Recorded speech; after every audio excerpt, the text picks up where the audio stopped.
Chantelle Bisson is back with us, and today we're going to be talking about anxiety with children. Chantelle, this is such a big issue now, especially with things like cyberbullying causing problems and just regular bullying at school. So many different factors that can cause anxiety. What signs do you need to look for in your kids that may indicate that they have some issues with anxiety? Well, yeah, I mean, it's a really big situation and issue that we find ourselves in. The kids are getting things thrown at them from every side. And now they go to school. I mean, back in the day, we would go to school and they didn't really address world issues with us, like current world issues. Yeah, we learned about history and geography and whatnot. But now I feel like they're bringing current news issues actually into the classroom. And I don't know that it's doing kids any good. Mm-hmm. So I've said this before in talking with you here.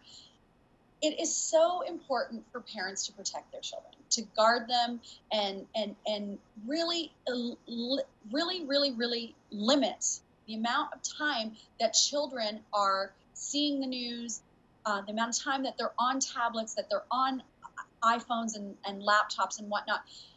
The less time that children have where people can get at them to upset them, whether it be just the news or online bullying,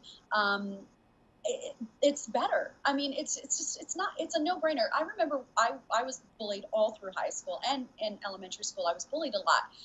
But the one saving grace about that was when I got home and I closed the door behind me, it was over. It was done until the next day or until whatever day they decided to pick back up and bully me. So I had that reprieve and I had that time. And if you're dealing with a child who is anxious and having situations out in their world apart from being home with you, then it is your duty to protect them, take their devices away from them, give them that downtime, give them that safety net and safety zone within their own house. And I think that if you're not sure if your child's being bullied, ask them. If just have that conversation with them, how things are really going in their lives. When should you get professional help? Is it something that you should go for like right away, or do you let things play out a little bit and see, kind of judge for yourself before you need someone like a professional to jump in and possibly talk about medication if it's that severe and that sort of thing? Yeah, I think that's a great question. I think we're so quick to medicate our children anyway. And I'm not a big fan of medication. I think there are so many holistic ways that we can deal with anxiety, that we can deal with stress, keep getting a child more active. A lot of our kids are too sedentary, and sometimes that anxiety is just a built up, pent up amount of emotion that just has nowhere to go. So I think first, try getting your child to become more active. Go back to my old faithful, get them off those devices, limit their time to social media, ask them questions, develop a closer relationship with them about this specifically, about how they're feeling and how they're doing and how they're coping.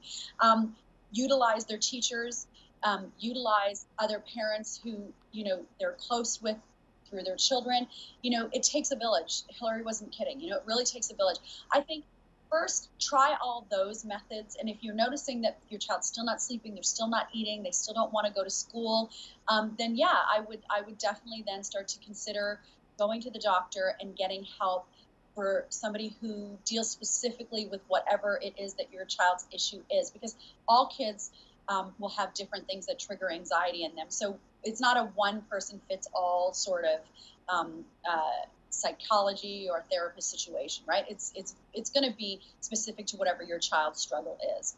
Okay, great. Thank you so much, Chantelle. And once again, for more information on this and to hear what Chantelle thinks on all of the issues we talk about on Primetime Local News, head to chantellebisson.com or at Chantelle Bisson.